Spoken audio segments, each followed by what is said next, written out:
Ito po yung Joy Residences, SMDC Joy Residences, balik construction pa po siya. So located po dito sa Baliwag, Bulacan.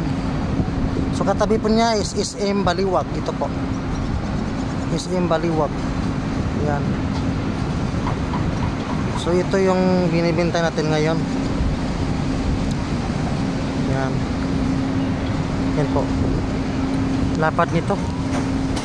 So ito pala yung nakatayo na building. Oh. Yan.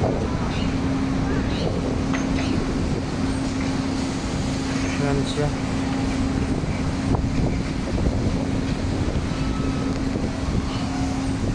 Yan o.